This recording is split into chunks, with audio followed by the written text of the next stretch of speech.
7 o'clock, we'll call the Marathon County Board of Supervisors to order. Please stand, and we will start with the Pledge of Allegiance. Please remain standing after that, because there will be a moment of reflection. I pledge allegiance to the flag of the United States of America and to the republic for which it stands, one nation, under God, indivisible, with liberty and justice for all.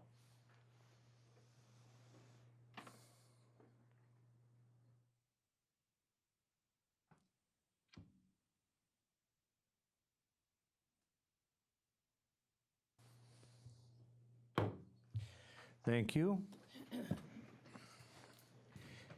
And we'll have the reading of the notice, please.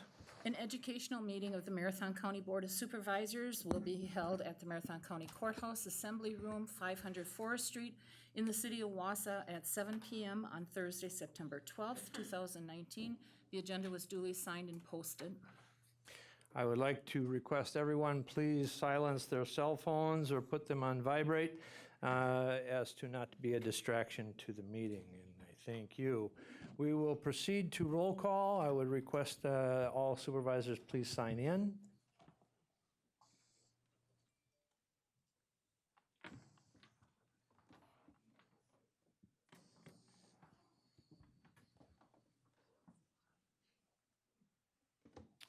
And we'll proceed.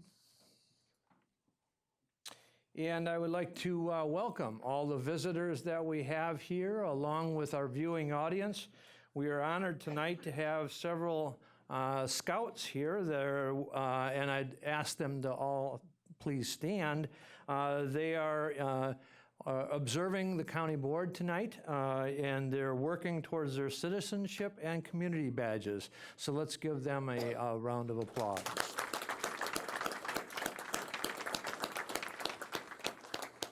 Thank you. And I would like to take a moment and out of privilege and express to the clerk, after some 48 years of serving Marathon County, the board did get together and got a little bit of something for her. And so out of appreciation for her dedicated service to this board, you know, I would like to recognize our clerk, Nan Kotke. And unfortunately, it is her last meeting as serving as the clerk, but 48 years of service to the Marathon County and the residents. So let's give her a round of applause.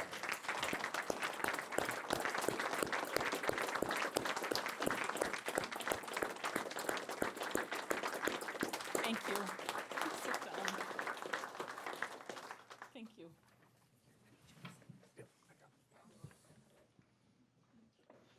Thank you. Do I stand and hold him the whole time? Supervisor Schaefer, would you hold them for me?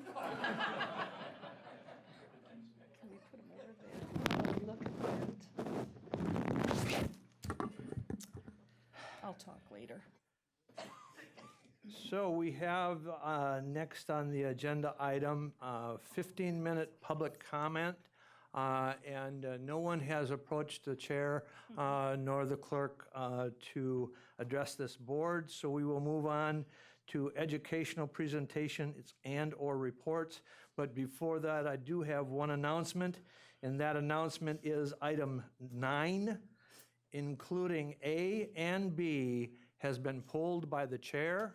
And item 9A will be on the agenda in a closed session on Tuesday. So there will be no discussion on items 9A or B because one of the items, the item 9B, there is a motion to reconsider one of the citizen members as it was printed was not what the executive committee had forwarded to this board, but it was a mistake on the printed copy that was handed out during that meeting and voted upon, and so there's a motion to reconsider that'll be brought on Tuesday and voted on Tuesday.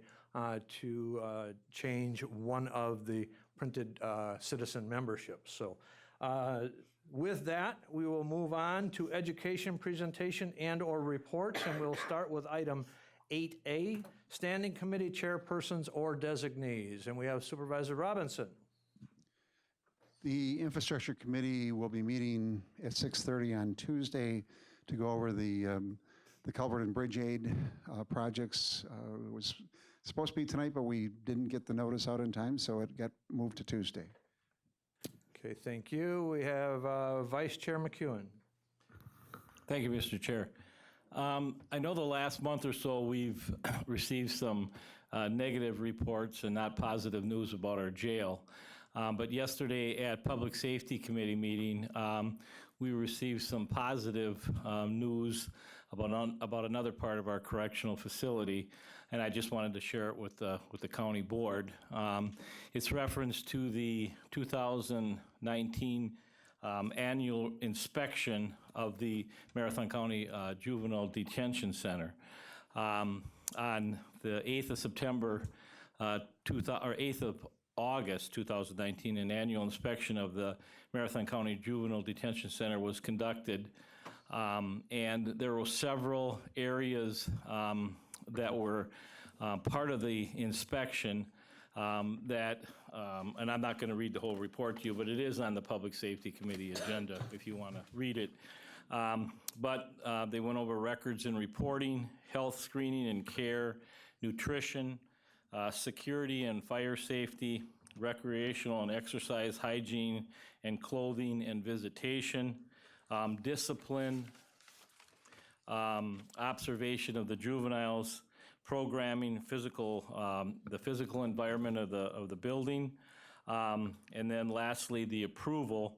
And I'll just read what the approval states. On the date of the inspection, there were no violations of the Wisconsin Administrative Code found at the Juvenile Detention Center, and because of that, it was approved by the department with a rating of a capacity of 20 residents. And it states that your staff should be commended for the work they completed on a daily and daily basis to ensure the safety and security of the facility. That was, like I said, some positive news about part of the correctional facilities. And we did thank the sheriff, Paul Mergendorf, who's the superintendent at the Juvenile Detention Center. But more importantly, we asked him to share this with his staff and thank them for making this report a positive report. So just wanted to share that with the public, with the entire county board. Thank you. Supervisor Langenhahn. Thank you, Mr. Chair. On Tuesday, the chair and I met along with members of staff to draft a letter to the state legislature for a public comment period on some changes to the livestock facility siting laws that are currently in place at the state level. The letter that we drafted, well, the changes would be setbacks of the facilities, noise pollution, and permitting changes as well. We just said that in general, we would emphasize local control. We would ask that whatever changes that are in place, the county would have a seat at the table to provide input. And then also bringing farming and developed interests together. So, thank you. Okay, any other? Supervisor Boots? The Health and Human Services, excuse me, we'll be having a meeting 6:15 p.m. next week, Tuesday. At the meeting, we'll be discussing a resolution recognizing September as Suicide Prevention Awareness Month. If approved by the committee, it would be placed at the county board agenda for that evening. This resolution sounds familiar. It was formally adopted in 2018. When we do bring it up next week, we will be making this try to make this an annual thing. So just so everyone's aware. Okay, any other announcements and or requests? Okay, seeing none, we will move on, and I would invite to the podium Administrator Carter to introduce our next guest. Can you switch over to the PowerPoints? Good evening. Can you hear me? Okay, I can hear myself, so that's good. I want to introduce our two speakers for tonight and just remind you that this is a beginning of a series of educational programs with regard to diversity inclusion. What we've asked our speakers tonight is to really start off with some key concepts and definitions so that we have a common language as we continue to explore the issues. With us tonight from UW Stevens Point, previously from UW Stevens Point, Wausau, or what we formerly known as UWMC, is Dr. Kelly Wills, and I put in your packet her credentials, including a PhD in communication and culture from Indiana University. She currently works as a dean of the communications department at Stevens Point.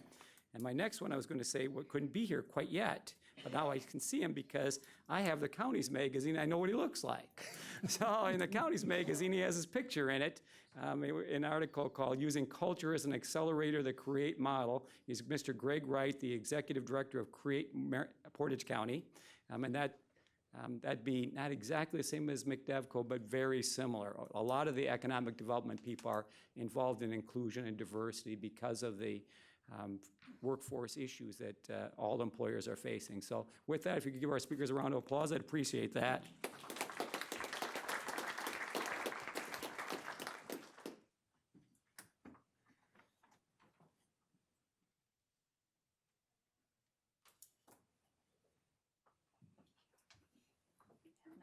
I can work from the podium, or I can get you a mic and walk around the room. Either way. Whatever works for you. We'll start here. Okay, gotta go closer to the mic though. All right. I'll right. give you a handheld too. Okay. So my name is Kelly Wills. Closer. Is that better? Okay. Now I know the parameters here. And I'm Greg Wright. Just one other piece of my background, I used to be an educator as well, so I did a lot of work in multicultural education, which is part of what brings me to this work too. great. I'll start. Goals. So again, our goal today is just to get you started. One of the things that we were asked to kind of initiate a conversation into diversity and inclusivity. So the four big things that we want to walk through today are, again, some common definitions that we're going to get people to, again, understanding the role of policy in this work, learning specifically, we're going to talk through a strategy of how when you feel defensive, there's a real opportunity there to pause and learn from that opportunity. And again, to then recognize unintended consequences that often have impact when policies are created without thinking through these specific concepts. And the reason we want to start with definitions is because that's where a lot of these conversations break down when we're using different definitions or not using common language. And so we thought this would be a good place to start. We both approach this from an academic viewpoint as well in terms of making sure we understand definitions and that background. So that's where we're starting. All right, not our goals. We don't want to shame individual people. We want to talk about oppression as systemic versus individual, right? So getting a part of those definitions. And then we're not going to decide who is good or bad. And again, one of the part of that is when I was even first learning about this, again, it's very easy to get defensive and feel as though you're being singled out because you didn't know better or know differently, right? And so again, if we can kind of think through that defensiveness and work through that, that'd be really helpful.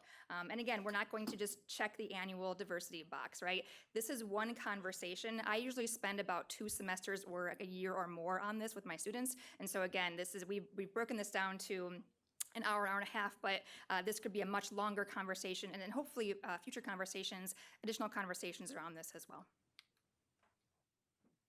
So one other piece we want to talk about today is there's a concept called the pinch moment, something we really want you to be aware of. There are going to be times when somebody says something and it just doesn't sit right with you, and you'll feel that sort of internal pinch. That's a moment we really want you to be aware of. If we say something that doesn't sit right with you, or if somebody else does, it's better to have that conversation here and to flesh that out rather than to either let that bother you into a conversation you have with people outside of this room instead. So again, just paying really close attention to that. Again, there may be some uncomfortable moments in the conversation today. We'd rather deal with that discomfort here. Again, we're asking you to come at this with an open mind, and then again, approach this with a critical lens and a real academic lens as we approach this, as you are all, again, policy leaders in Marathon County. All right, so we'll start with some definitions and key terms. We're going to start from the bigger general definitions to the more narrow and go kind of step by step there.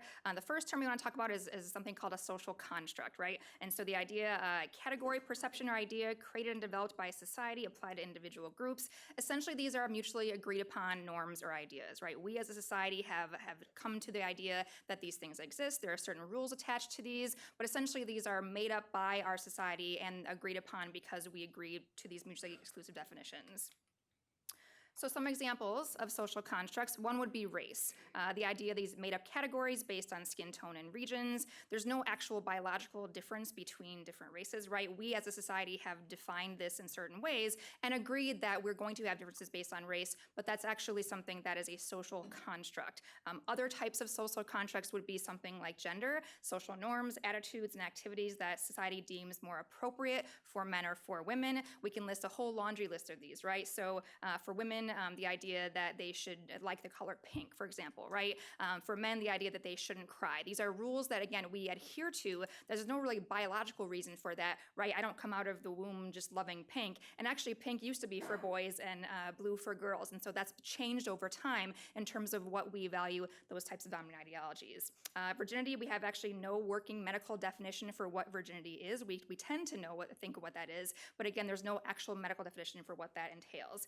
Money and currency, again, we all agree that this piece of paper is going to be able to use to buy something, right? We as a society have come to an agreement on that, but that is a social construct, right? There's no sort of logical correlation between the piece of paper and then what it's used for, but we as a society have agreed upon that as well. Other things like marriage, fashion, good and evil, those are all additionally social constructs. So again, social constructs are, again, the thing that we're trying to.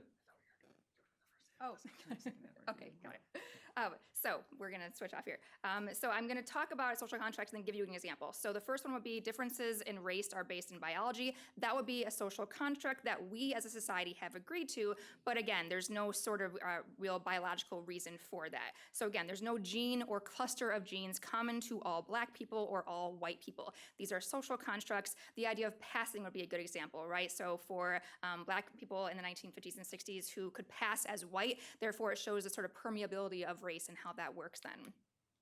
Next would be dominant ideology. So ideologies represent the attitudes or interests and values of a particular group and frame how we think of social constructs. So again, taking the broad social construct, and then from them, we have different ideologies about how those function. Again, some dominant ideologies about gender: girls aren't good at math and science, real men don't cry. We see this from a very young age. So in terms of young girls getting the impression that they should not be good at math or science, we see these. I've just gotten some images here from t-shirts. The first says, "Hi, I'm too pretty to do homework, so my brother has to do it for me. My best subjects are boys, shopping, music, and dancing. Math is hard, let's go shopping." Right? There's nothing inherently biological about women not being good at math or science, but when they get the messages from a very young age that they shouldn't be interested in those things, then we see fewer women in STEM fields. On my campus, there are very few women in chemistry and biology because, again, from a very young age, we are taught that that is not something that they should be interested in. Other things for men, again, we talk about this little box here, that things that they should have in terms of dominant ideologies: strength, being in control, money, car, girls, aggressive, tough, athletic, confident, funny. Anything outside of the box then is considered gay or effeminate. Outside of the box, we tend to punish men for not adhering to these social norms and these rules. Again, these are called dominant ideologies. So again, if we go through social construct to dominant ideology, if we assume differences in race are based on biology, then one of the dominant ideologies that comes from that is that Black men are thugs and naturally more violent, right? We know that this isn't true, but this is an ideology that many of us tend to believe because we're socially conditioned to think that, especially if we grow up in maybe an all-white community. We've never met someone who doesn't look like us before, and so if our only version into what that looks like is from our mediated portrayals, many of them tend to be the most stereotypical, not healthy portrayals of these different types of people. And so again, that's how dominant ideologies are reinforced, is through things like media messaging, imagery, film, television, so on and so forth. Next key term is oppression. So again, oppression is prejudice and discrimination. Ooh, did I just turn this off? Directed toward a group and perpetuated by ideologies and practices of multiple social institutions. Again, we want to get away from good or bad people or good or bad decisions and talk about institutions reinforcing a lot of these aspects of oppression. These are learned and taught, right? Again, we do not come out of our parents having these ideas. We are taught these things through media portrayals, through our family, through our religion, so on and so forth, and so we get this from a very young age. So again, coming from social construct, differences in race are based in biology. Therefore, then the dominant ideology tends to be black men are thugs and therefore naturally violent. Then the belief from that then is that we should fear black men, and the oppression then from that is that people perceive black men as larger, stronger, and more muscular and more threatening in real life. Unarmed black men are disproportionately more likely to be shot and killed by police, and are often, these killings are accompanied by explanations that cite physical size of the person shot. So if from a very young age we are taught to fear black people and black men specifically, we are going to react in different ways when they get pulled over, because again, this fear is something that we have been taught, right? It's not about good or bad people. It's about we have been conditioned to think these certain ways, and if nothing ever challenges this, these beliefs just stay, right? We have something called confirmation bias, right? If we have a belief, we actually seek out evidence to reinforce it versus finding evidence to contradict it. And so again, there's for our brain to work, we like to put things in categories, and so it's very hard to disrupt those categories if that's all we've ever seen and been part of. Next key term is a privilege. This is a big pinch moment in my classes as well. A lot of my students don't like this term because of the ways in which we've talked about it not academically. I remind my students that the academic term privilege has been around since the 1980s. This is not recent or new, but I like to use the idea of just unearned benefits, right? So benefits, advantages, power that members of dominant group hold as a result of the oppression of marginalized groups. Individuals and groups can be privileged without even realizing or recognizing it. And so again, it's not about good or bad or working hard for something. These are unearned benefits that one gets by being a member of a dominant group. So some examples, if I talk about white privilege, for me, I can go to a hairdresser shop and find someone who can cut my hair very easily in my hometown. I can easily see people of my race in media and books. I often see myself represented if I want to watch a film. I can buy flesh-colored Band-Aids that match my skin tone. Again, I did not work for any of this. I have benefited from this by being a member of a dominant group, but I didn't earn this, okay? So again, I just benefit this by virtue of being a member of a dominant group. Male privilege. If I am a man in the US, I am more likely to be published, have my books reviewed, and get other publishing industry attention that gets their books widely read. For a long time, women had pen names with male names because they wouldn't get published otherwise, and so that still it carries on to today. Doctors are more likely to take me seriously when I tell them my symptoms and not write them off as being hysterical or dramatic. I'm not expected to change my name if I get married or questioned if I don't. Again, all things that are just unearned benefits by virtue of being in a dominant group. Heterosexual privilege. As a straight person myself, I never had to come out to my parents, okay? I never had to hide my sexual orientation from family or friends. If I walked on the street with my significant other and we hold hands, he is a man, therefore we present as a heterosexual couple, and no one questions that. I don't get yelled at on the street, right? I don't have to hide that from my family. That is a privilege that I have by virtue of being in a dominant group. So if we go through social construct, ideology, belief, oppression, the privilege then would be, as a white person, my behavior is less likely to be seen as criminal or threatening. And so again, that is just something of virtue of being in a dominant group. I didn't work for that, I didn't earn that. And so if we can really, really frame the idea of privilege as unearned benefits, that changes the conversation from something that you had to work for. And that's sort of like, again, if we've only been taught that privilege is something that you do work for, that's a different kind of conversation in terms of these definitions.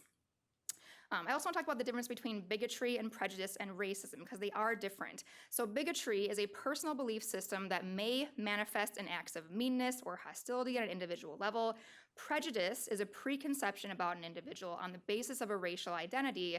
Racism differs from both of these because it involves a system of advantage based on race, and it means prejudice plus bigotry plus power, or the ability to grant privileges to groups and withhold them from others. That power piece and that system piece are really important here.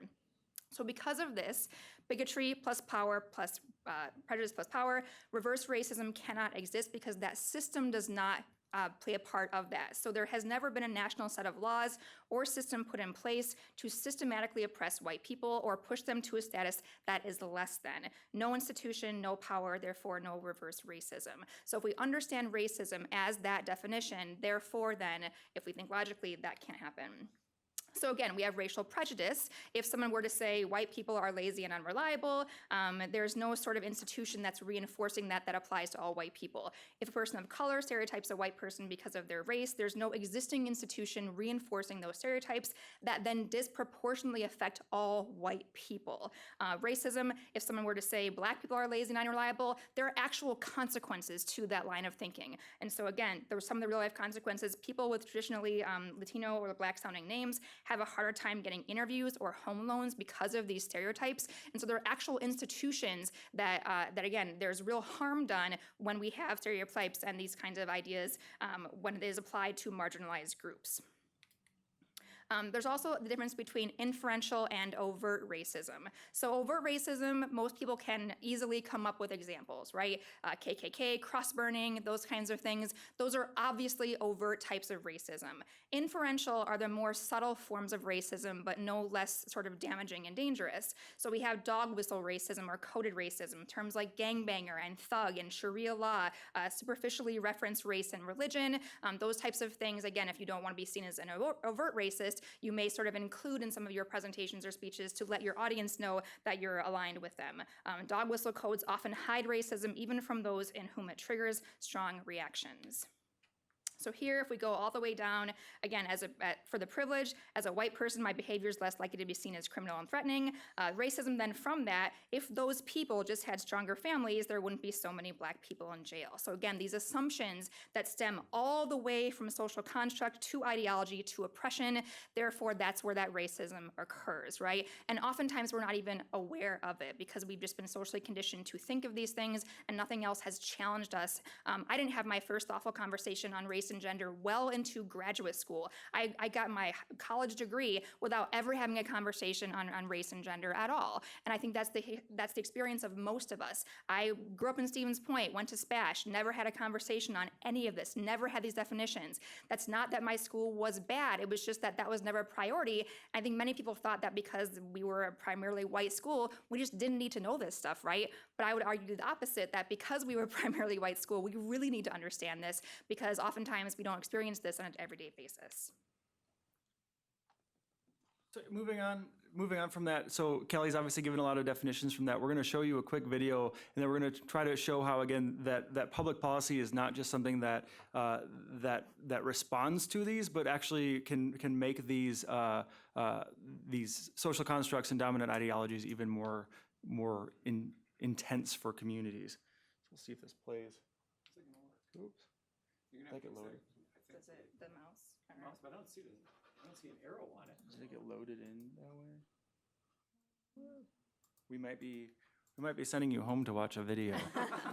It played on mine. Yeah. They were played on yours? Mm-hmm. It'll play on our iPads. I'll give you the quick version of this. So Adam Ruins Everything talks about the suburbs and specifically the policy of redlining. If you're familiar with redlining, where neighborhoods were carved out and determined either red or green neighborhoods, they were different sections of different parts of communities were determined to be either of high value or low value, and those were typically historically happened through racial lines. As a result of that, certain people could qualify for home loans, certain people couldn't. Certain property values went up, certain property values went down. Certain school systems saw a more increase in the funding to their schools because, again, historically we still do fund schools through property taxes. And so in the process of that, again, these neighborhoods being defined by the federal government in certain ways actually created an opportunity for people who lived within certain neighborhoods to grow their wealth and people who lived outside of those neighborhoods to not have access to that. And so then all that did was further cement the attitude towards those neighborhoods. And we watched certain neighborhoods in the U.S. increase in wealth and certain neighborhoods in the U.S. decrease in wealth, again, almost always around racial lines, right? And so if you want to watch that, again, Adam Ruins Everything, The Suburbs, check it out. It's very informative. I'm going to talk about the second half of this. If there's one thing that I want to kind of convey tonight, I want to send you home with one tool that for me, especially as a white straight male who's trying to do a lot of work in these spaces, what has been really helpful for me to open my mind to the possibility that I might not be right about all this stuff, that I have some learning to do, and a tool that I've learned as I identify like my own reactions to things, how to sort of process that reaction in a different way. So I'm going to start with this thing. Any of you guys remember these old magic eye things? They were really, really popular when I was younger, but I remember the first time my grandpa brought one of these to my house, and you're trying to stare at this, trying to get this image to pop out at you, and until you figure out how to do it, you can stare at this for a really long time and see nothing, right? If you're familiar with these. So when I was a high school teacher, I used to introduce these into my class, and one thing that I always thought was interesting was watching people who couldn't do it for a long time suddenly be able to do it, and how they would treat their friends who still couldn't do it, right? So as soon as they could see something in these images, as soon as they figured it out, they would suddenly be like, oh my God, I can't believe you can't do that, you're so dumb, right? And I think that same attitude happens quite a bit with race, especially in largely white groups, right? Where those of us who maybe 5 years ago didn't really understand race and how it affected our communities, or didn't understand these different issues we're talking about, suddenly see it and it becomes very vivid to us. It pops out of the page, and suddenly we're so embarrassed that we couldn't see it a few years ago that anybody else who doesn't see that same thing, we want to shame as much as possible. We want to prove that we're a good person by shaming the people around us. And that's something that I think is really important in these conversations. Again, we want to come at this from a place where we want as many people to see this as possible. And so if we're not teaching people how to see what's going on in our own communities, if we're not pausing when we start to see things and say, hey, I was with you a while ago, I used to struggle with this too, and I want to walk you through some strategies I've had to help me see this better, it can become very difficult for anybody. Again, if you're shaming people, they're usually not going to respond very well. So I'm going to give you a quick example. Does anybody want to throw out their favorite movie? Once Upon a Day in the West. Stupid. Is there somebody who has a good suggestion of a movie? Also wrong. Does anybody have a good movie they want to throw out? I actually do like that movie, but so this is I'm going to use movies as an example because it's a really, really safe space for us to talk about this. But if you have a favorite movie and somebody says to you, no, that movie sucks, there's a good chance that your response is going to be to get defensive in that, right? If it's something that was emotionally attached, that you had a profound experience with, and somebody else comes up to you and says, no, you're wrong, that was not a good thing, there is a good chance you're going to respond negatively to the person who is telling you that your opinion was wrong, right? But I'm going to walk you through 4 examples of reasons why somebody may not have enjoyed your favorite movie as much as you enjoyed it. First one is, imagine the movie was just a childhood slideshow of yours, right? You may really enjoy it. I know that people like watching old movies of their families, but I can tell you if I'm watching your old family movies, I'm probably not going to have as much joy from the experience as you are, right? Maybe I'm wrong. Maybe your family is really entertaining. Maybe you went to the movie theater and you had a really great seat and I got stuck right behind a pillar, right? So your movie experience was fantastic. You had this incredible theater experience, and I went and I had to spend the whole time looking around to the side. It was uncomfortable. It wasn't that great. Regardless, it affected my movie experience, and now I'm not necessarily having the same experience as you are. Maybe there are only 20 tickets sold to that movie, and you got one of those 20, and so you had a great experience, but I was left out of the theater. I didn't get a chance to get in there. Again, your movie experience is going to be much different from mine. And the last example could be, like, let's say the theater I was in was hit by a tornado, and yours was not, right? Again, very different experiences to the same movie. I bring these up because these are really, as far as I'm concerned, the 4 different ways that people are having very different reactions to the communities they're in, right? First one is a bias problem, right? If it's your family stories, there's a bias towards your experience that's going to make you feel better about the experience you're having than the experience I'm having, right? The second one was an equity one. You had a better seat. You had a better seat than I did. We didn't have an equitable experience, and so therefore you're going to enjoy the movie more than I am. Third one was access, right? You had access to the movie. I didn't have access. That's going to make you like the movie more than I am. And the fourth one is a safety problem, right? You were able to experience the movie in a safe setting. I wasn't. And again, for the most part, in my experience, if people are having different experiences with the community they're in, they're going to fall into one of these 4 categories, right? So I'm going to use a personal example here. So I went to St. Olaf College in Northfield, Minnesota, Yaya for any of you Olies out there. And then I went to teach in schools that had a lot more diversity than Stevens Point, where I also grew up. And I sent some students of color to St. Olaf, and a lot of them had a very different experience at St. Olaf than I did. And one time, when I was discussing that with a student, I got really offended by that. You know, they were like, you know, St. Olaf is a racist school. And I was like, that's not possible. Like, I learned all this great stuff there. This is where I learned to be a good teacher. That's why you liked my class. That's why you chose to go there, because we had such a good experience. And I had this conversation where I was digging into, like, how is it possible that you had this horrible experience there when I had such a good experience there? And I found myself saying in the process of that, well, St. Olaf's a really great school for white kids to learn about race. And went, yeah, right? So if it's a school that's teaching people about race but hasn't done anything to change its own culture, how great of a school is it about teaching on those issues, right?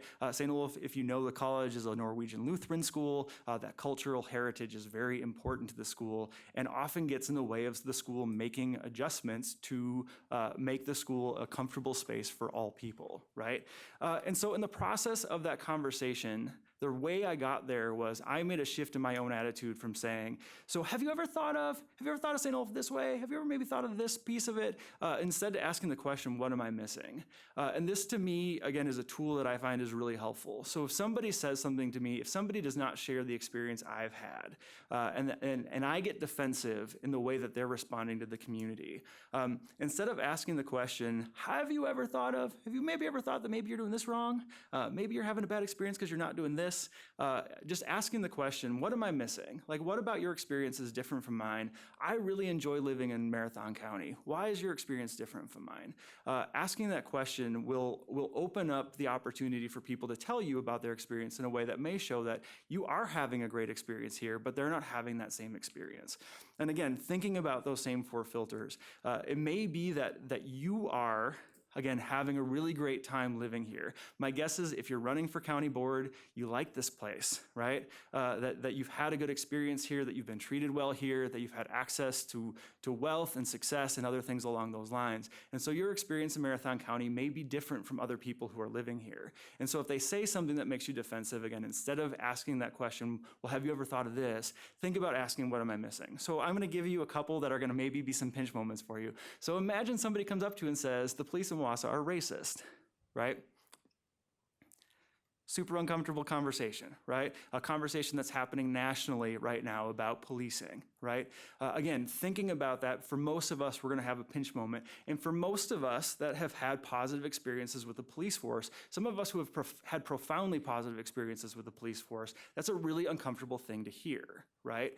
It may be that you have family who are in law enforcement. It may be that you yourself were in law enforcement. It may be that you have been helped significantly by law enforcement. Again, if you're asking that question from the idea that you have to have had the same experience, it's going to be really hard for you to get to any sort of conversation of value. But if you think through those same things we talked about, bias, access, equity, and safety, like maybe people have had a different sense of, maybe there is a bias that filters through the police department. Maybe it is that different people have access to public safety in different ways, right?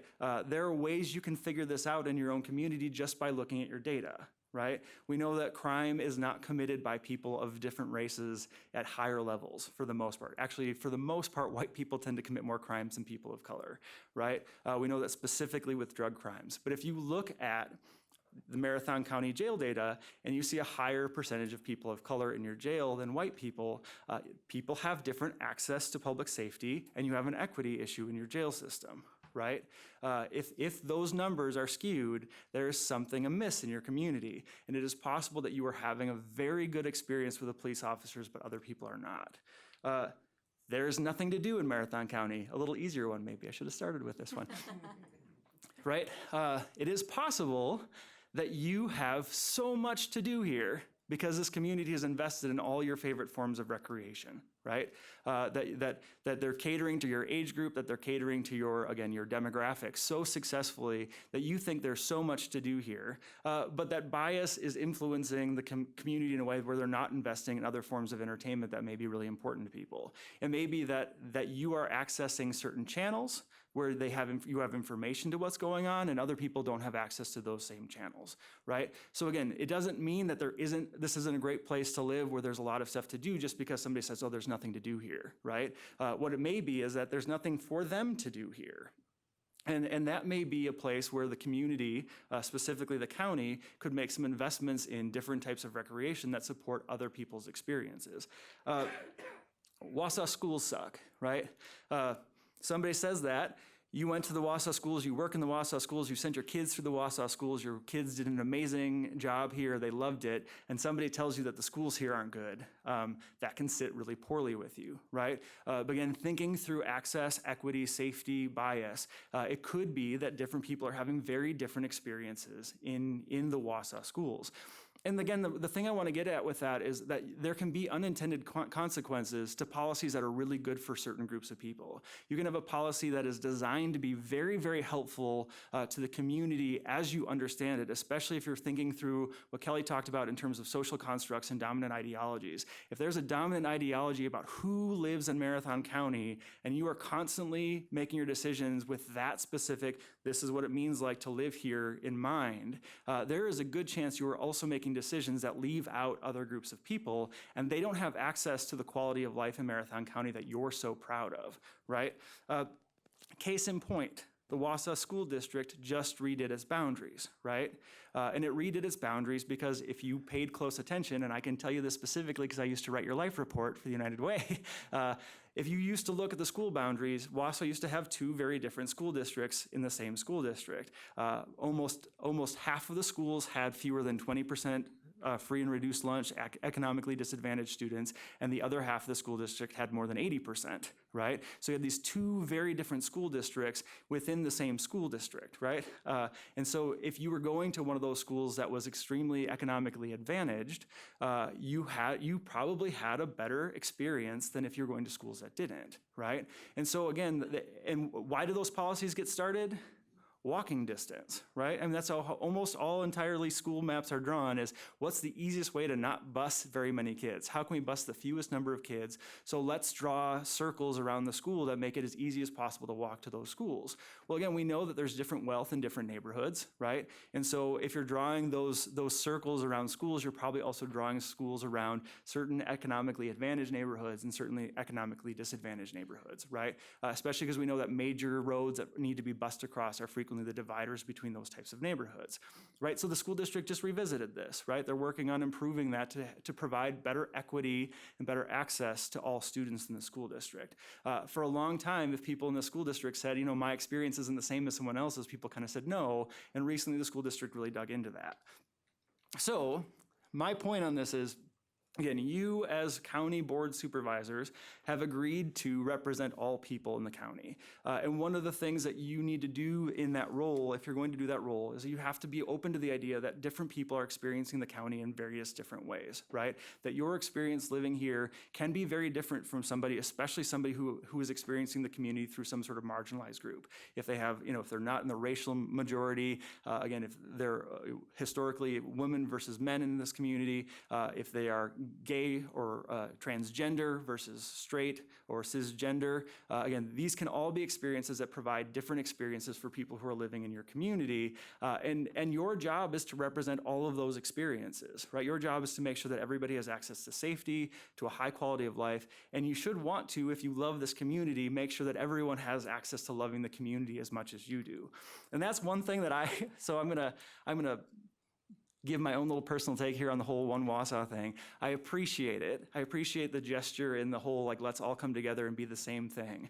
But I think this attitude of unifying can often miscommunicate what communities are trying to do, right? One Wausau speaks to one experience in Wausau. And the danger of that, of trying to have one Wausau, is that you, or one Marathon County, or one Portage County, or one Wisconsin, or whatever it is that you're trying to fit every single person into the same experience. What I would strongly suggest you do instead, yeah, I had it. Is that you think about the idea of many Wausau's, right?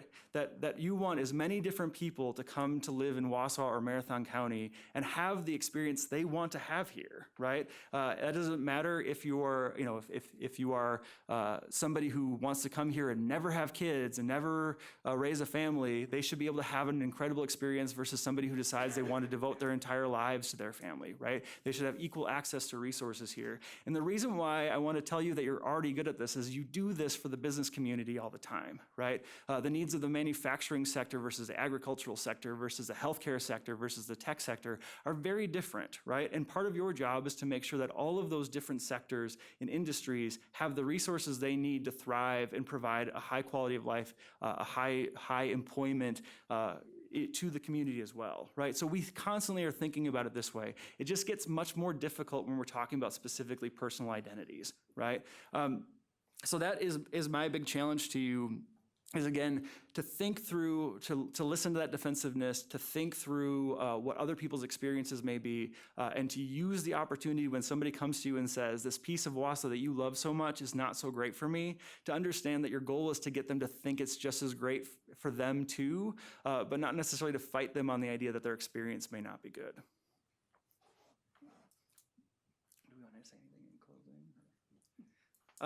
That's our spiel tonight. I don't know if you have any questions you want to go through or if there are any specific issues that you want to talk through with this, but that is our start, your introduction into this work. Again, I think one thing we both really want to emphasize, especially as people who grew up in central Wisconsin, is that our goal is not to ever make people feel bad if they're not as far along in this journey as other people are. Our goal is to get as many people in central Wisconsin to be open to the process of engaging in these journeys together, because we do think the quality of life here is great, and we want that quality of life to be open to as many different groups of people as possible. So I'd open it up to the board. Has the board got any questions for our presenters? Well, you're either all quick learners.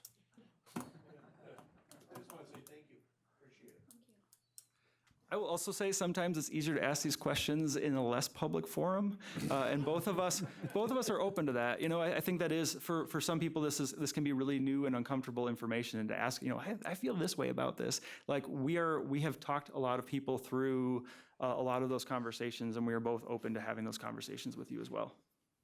Okay, I'll give you one. Please use the microphone. I'll give you a softball here. If you figured out how to tell a Vikings fan they're wrong, or how to open up your heart to accept that they might be right, because I just can't get there. I do think so. Obviously, there are really beautiful things about rivalries, right? And there's great things about joining into groups that have shared experiences. I think the thing that's always important to keep in mind with that is like there are places where that's safe, and where again, for the most part, somebody who's a Vikings fan, while we may wonder about their life choices. Again, we aren't. It's different if suddenly we're saying, but you can't move into this neighborhood, or you can't have access to this job. And so I think, again, I think but that tension is a really good one to bring out, because it does speak to how much we love the camaraderie of shared experience, right? I mean, there's something about having somebody who also likes what you like and values what you value in your life, and that can often make it difficult for us to make space for people who don't. Supervisor Zerini. Yep, excuse me, Supervisor Gale first. Excuse me. Thank you, Chair. Thank you. Thank you. I just actually wanted to very quickly, first, thank you for the presentation, and give a quick plug to the video that wasn't tonight. Adam Ruins Everything is great choice. It made me smile to see that. I have actually watched the video that he attempted to show us this evening. It did generate some really good conversations with me and my family. I watched it with my kids, and we did have a great opportunity to kind of push back and forth about some of the concepts that were brought up there, whether we agreed or not. And it is a really interesting way to make you consider how our policies can impact the world around us. So I just wanted to put a plug out there that if my fellow supervisors haven't seen that yet, or really any of the Adam Ruins videos, it is worth the few minutes that it takes to watch to just get those thoughts generated. Supervisor Zerini. Thank you, Chairman Gibbs. You were kind of on a roll in the middle of your talk, and you were making reference to the jail, and you had the comment about the inmates in the jail and the disproportionate on the race, and I was having trouble getting to the point that you were trying to make on that. Sure. So I think it is valuable for communities to be aware of what the data is in their criminal justice system, and that can be a really informative way to figure out where your values are in regards to access to criminal justice and public safety. Again, if you look at national trends, we know that there is not a significant discrepancy between who is committing crime based on race. That's been studied. Again, we know specifically in terms of drug crime that white people are more likely to use drugs than people of color are. But if you look nationally, the number of people who are actually incarcerated for drug crimes is significantly higher for people of color than it is for white people. And so that's something, so I recently did the Citizens Academy in Portage County, which is their emergency services training. I did that last year. And one thing, when I did my ride along with a police officer, we pulled over a guy that he had pulled over the day before because he had a brand new truck and he was having a really fun time driving it. And he didn't have insurance.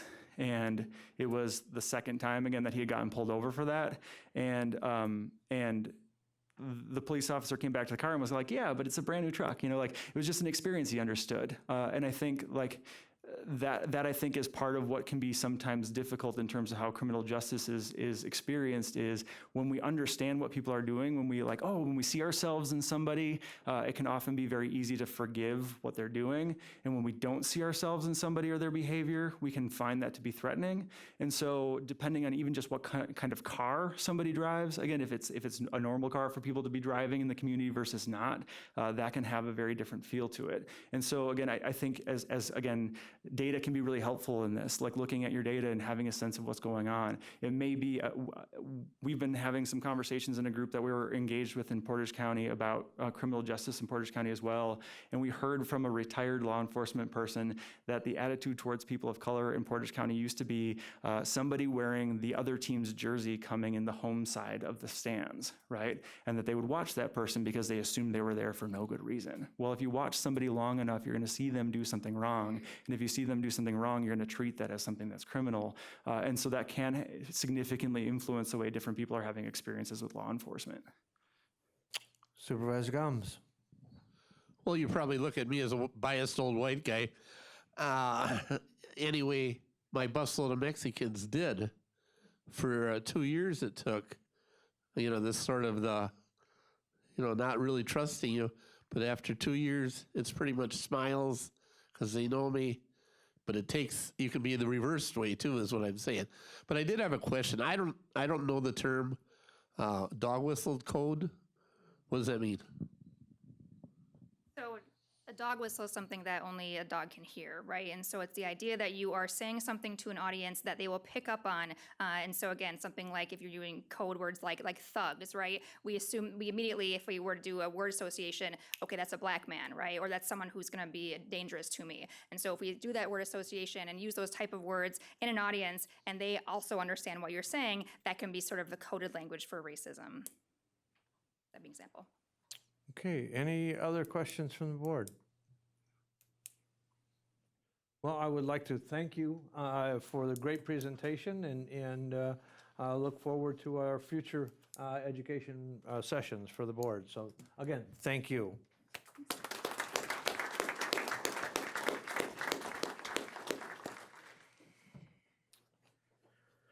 Okay, moving on.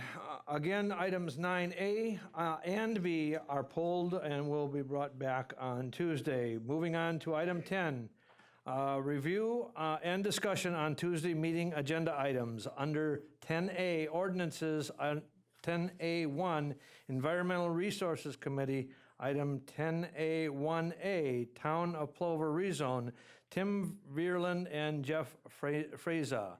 Ordinance 16-19. Any discussion or any questions?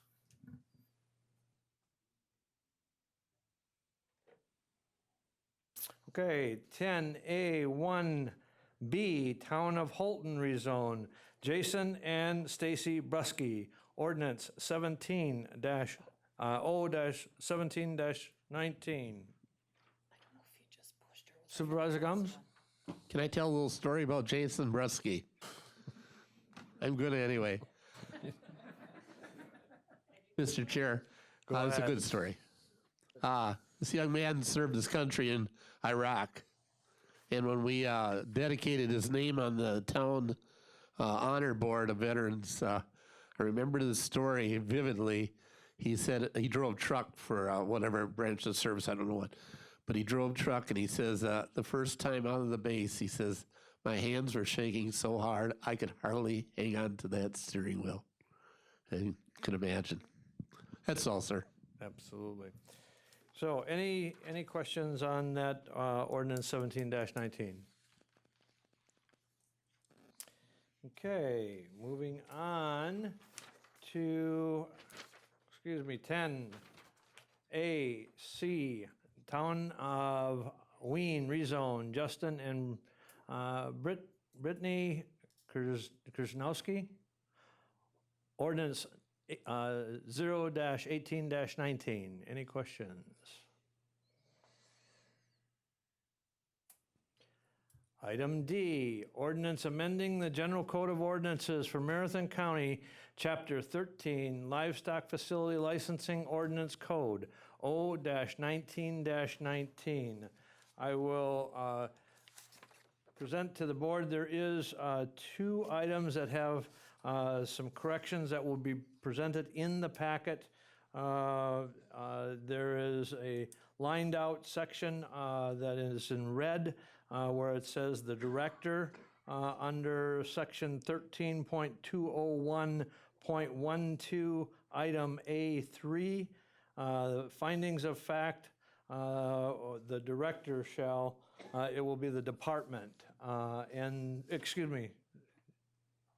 the director will be in there, and then the other one is 13.201.14, appeals. The item number B1 will be corrected where it says conservation planning zoning. It will say applied to the department. So those will be the 2 corrections. Supervisor Schaefer. Thank you, Mr. Chairman. Is this, some of this the state demanded these, I mean, you read through it, or is it just a lot of housekeeping, or? Some of it is housekeeping, but some of it is to bring our ordinance in compliance with the new state requirements. Okay, thank you. Okay, any other questions? Any other discussion? Okay, from the Executive Committee, item 2A, a motion to reconsider amending section 2.05 of the General Code of Ordinances, the Administrator Recruitment Task Force, chapter to correct an error in membership, O-20-19. Any discussion? Any discussion? Okay, resolutions, items B1, Health and Human Services, to amend the administrator's work plan to include investigation regarding whether it would be appropriate to develop a workplace naloxone use program, Resolution 49-19.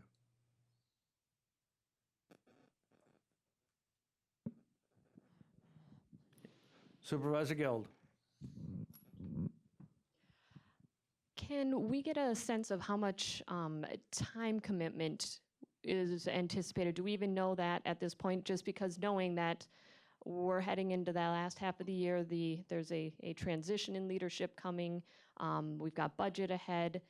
I guess my question on time capacity is really, is this something that would be beneficial to do at this time versus postponing a few months.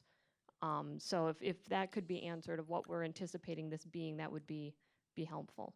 I'd defer to the administrator as far as whether or not the work plan, that would be workable in the current work plan with the budget progress as it is. Well, just about everything I know about naloxone is on this page, so I don't really know what to tell you.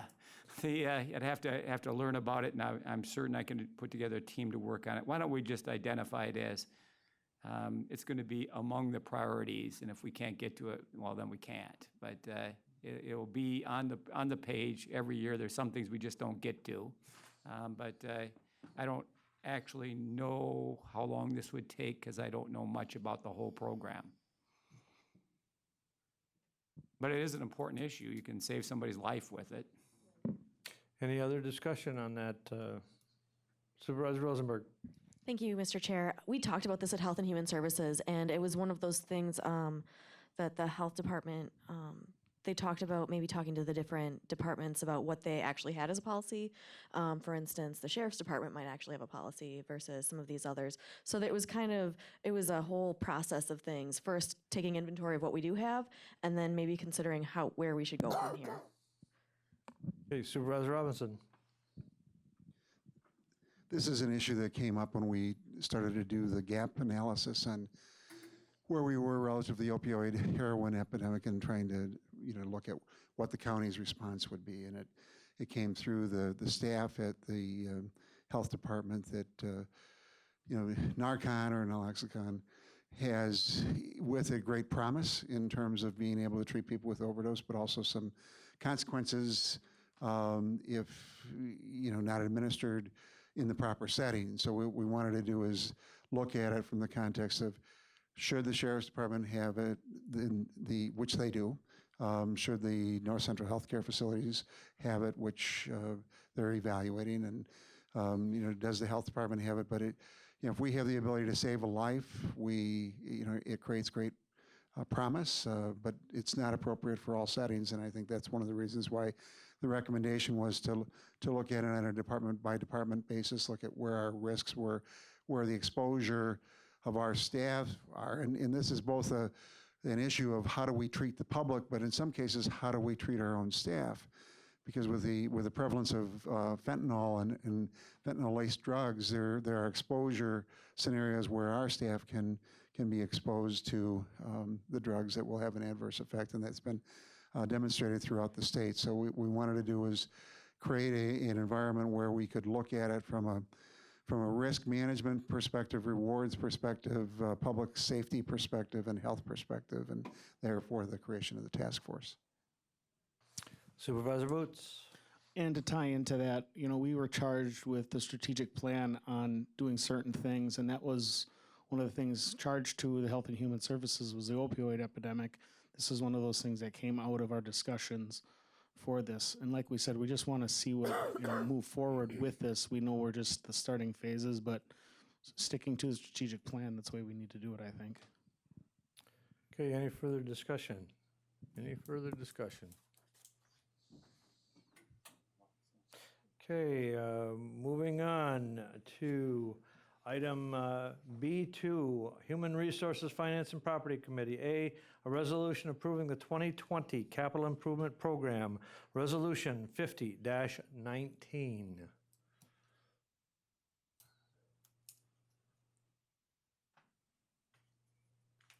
Again, this is just the approval of the program. It is not putting funding towards any of the items, and that is to be done later.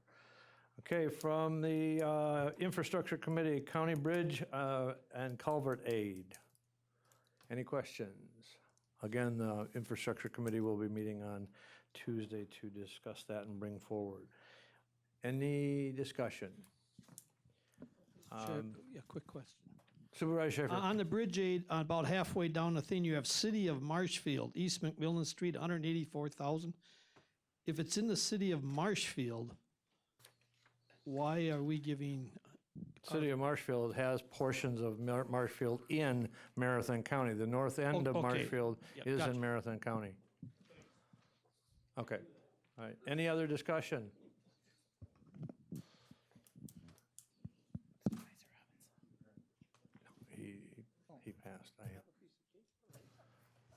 Any other discussion? I do have, then we'll move on to announcements and/or requests. I do have a couple of announcements to the board. Karen Kelbach, a longtime member of this board, was elected to this board in April of 2004, has served this board for 15-plus years, has resigned effectively 9/9 of 2019. And so as you noticed on the sign-in, that seat, District 8, has been marked vacant. I think that we owe Karen a round of applause and an absolute appreciation for the number of years of dedicated service that she has served the citizens of District 8. She will at some point view this proceedings, so I will request that we honor her and accept her resignation effective 9/9 of 19. So let's give Karen a round of applause.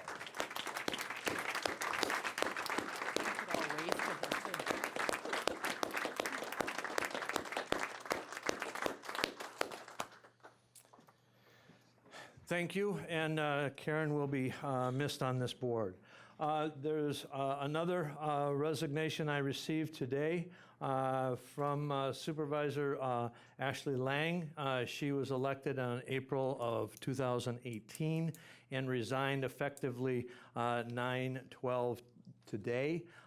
She has purchased a house and out of her district, and so she will be moving into a new district, and want to extend a appreciation for her serving District 9 for the term that she has. And Supervisor Mask, those were the only announcements I had. Thank you. Piggybacking on your announcement of Karen Kelbach, she is moving to Oklahoma City, actually Yukon, Oklahoma, to be close to her son. And there's an envelope here with her address if anyone would like to send a card to her. Come and get a little slip of paper with her address. I've known her since she was a little kid, since we were little kids. So I'm going to miss her an awful lot too. Supervisor Robinson. On your desk, you have a Wisconsin Green Fire Friendraiser notice. Wisconsin Green Fire is a group that's committed to bring science back to some of the decision making, and they will be having a meeting next Tuesday from 5 to 7 at the Whitewater Music Hall. And Bob Martini will be talking about the Wisconsin River and some of the cleanup efforts that have taken place there, and Paul Lolberti will be talking about water quality and specifically the issues of nitrate, and there'll be discussions about what Wisconsin Green Fire is about. I'd encourage you to attend before the meeting. Okay, any other announcements or requests? Vice Chair McEwen.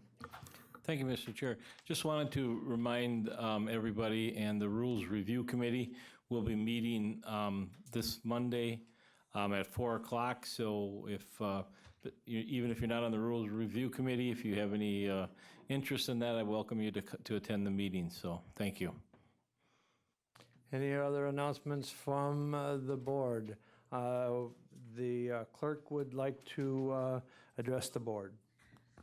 Now that I'm composed, I just want to extend a great big thank you from the bottom of my heart to all of you and to the residents of Marathon County for allowing me to be a public servant for 48 years, 23 years, but working for Marathon County. And please have some refreshments before you leave tonight, okay? Okay, any other announcements? Again, I want to sincerely wish Nan well in her retirement and enjoyment. And again, I want to thank her for her 48 years of service to Marathon County, in particular 23 years as clerk. The big shoes to be filled moving forward. So with that, I will accept Supervisor Schaefer's motion to adjourn and Supervisor Langenhan's second to adjourn. Any discussion on that motion? Seeing none, all those in favor of adjournment signify by saying aye. Aye. Those opposed? We stand adjourned. Thank you, Nan.